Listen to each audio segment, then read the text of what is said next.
এতদিন যারা শাকিব খানকে নায়ক হিসেবে চিনতেন, আজ তাদের শোনাবো মানবিক ব্যবসায়ী এক শাকিব খানের গল্প। নিজ কোম্পানি রিমার্কের পক্ষ থেকে প্রান্তিক রিটেইলার ব্যবসায়ীদের সুরক্ষা দিতে আপনজন নামের একটি প্যাকেজের ঘোষণা দিয়েছেন তিনি। এই প্যাকেজের আওতায় কোনো প্রান্তিক ব্যবসায়ী মৃত্যুবরণ করলে তার বকেয়া টাকা মওকুফ সহ পরিবারের দায়িত্ব নেয়ার ঘোষণা দিয়েছেন তিনি। শুধু তাই নয়, মারা যাওয়া ওই ব্যবসায়ী গত বছরে যত টাকার পণ্য কিনবেন তত টাকাই তার পরিবারকে দিয়ে দেবে কিং খানের কোম্পানি। আমি মরতে হবে ভাই, জন্মেছি যখন মৃত্যুর স্বাদ গ্রহণ করতেই হবে।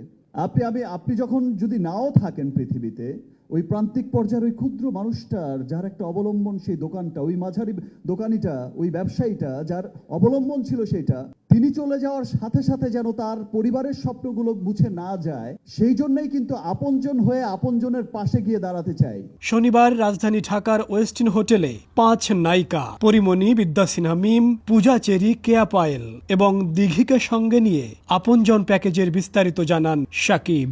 আমন্ত্রণ জানান আপনজন প্যাকেজের আওতায় থাকা দেশের বিভিন্ন অঞ্চলের 13 জন রিটেইলারকেও। অনুষ্ঠানের শুরুতে নায়ক নীরব আপনজন প্যাকেজের বিস্তারিত বর্ণনা করেন। পরে শাকিব খানও আবেগী বক্তব্য দেন। নীরব জানান, আপনজন প্রোগ্রামে থাকা কোনো ব্যবসায়ী পরলোক গমন করলে বিগত 1 বছরে তিনি যত টাকার পণ্য ক্রয় করবেন ততটুকু তার পরিবারকে আর্থিক সহায়তা দেওয়া হবে। এছাড়া 1 বছরের পণ্য ক্রয় বিবেচনা করে অনধিক 2 লাখ টাকা দেওয়া হবে। যতটুকু বকেয়া ছিল মওকুফ করা হবে। এই প্রোগ্রামের অন্তর্ভুক্ত আপনজন যদি পরলোক গমন করেন, তাহলে আমাদের কাছ থেকে, মানে রিমার্কের কাছ থেকে, উনি বিগত 1 বছরে যত টাকার পণ্য ক্রয় করবেন ঠিক ততটুকু আমরা তাকে, তার পরিবারকে আমরা আর্থিক সহায়তা দিব এবং যতটুকু বকেয়া ছিল সে বকেয়াও আমরা মওকুফ করে দেব।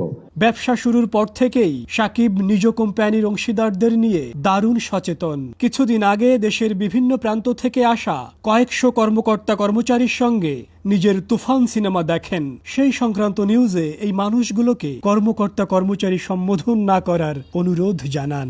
কয়েকটি মিডিয়াকে নিজে অনুরোধ করেন তাদের যেন আরেকটি পরিবার অথবা পরিবার বলে সম্বোধন করা হয়। এই আপনজন প্যাকেজ শাকিব খানের সেই মানসিকতারই যেন বহিঃপ্রকাশ। একজন রিটেইলারকে তিনি 2 জন নমিনি রাখার সুযোগ দিচ্ছেন। কেউ মারা গেলে প্রথম নমিনি আর্থিক সুবিধার দাবিদার হবেন, প্রথম জন না থাকলে দ্বিতীয় জন সেই সুবিধা পাবেন।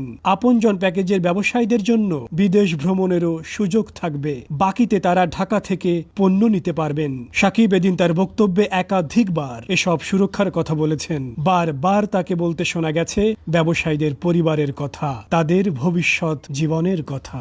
দেখা যায় তাদের মধ্যে যদি কেউ মৃত্যুবরণ করে, দেখা যায় যে ওই যে প্রান্তিক পর্যায়ের যে ক্ষুদ্র মাঝারি দোকানিগুলো, তার সম্বলই থাকে কিন্তু সেই একটা দোকান, তার পরিবার বেঁচেই থাকে তার উপরে। সেই দোকানটার, সেই ব্যবসা প্রতিষ্ঠানটার শাটারটা বন্ধ হয়ে যায়। শুধুমাত্র যে সেই দোকানের শাটারটা বন্ধ হয় ব্যাপারটা কিন্তু তাই নয়, সেই সাথে তারা যে পণ্যগুলো নেয়, তো বিরাট অনেকের দেখা যায় যে অনেক বড় বড় ক্রেডিট থেকে যায়, বাকি বিজনেস করছে, বিক্রি করছে, দিচ্ছে, এমন একটা ব্যবসায়িক প্রক্রিয়ার মধ্য দিয়ে চলে। তো দেখা যায় যে সে যখন চলে গেলেন, দোকানের শাটারটা বন্ধ হলো, তার ছেলে মেয়ে, তার পরিবারের, তার ভবিষ্যতের শাটারটাও বন্ধ হয়ে যায়। খুব দুশ্চিন্তাগ্রস্ত হয়ে যায় যে এই ঋণ তারা কি করে শোধ করবেন। এই যে ক্রেডিটটা রেখে গেছেন, এই যে অবলম্বনটা ছিল সেটারও শাটার বন্ধ হয়ে গেছে। কিভাবে সার্ভাইভ করবেন, কিভাবে বাচ্চা কাচ্চার পড়াশোনা করাবেন, কিভাবে তার বাকি জীবনটা তারা পরিবার সার্ভাইভ করে যাবেন। এই ব্যাপারগুলো আমাদের খুব ভাবিয়েছে, অনেক কাঁদিয়েছে।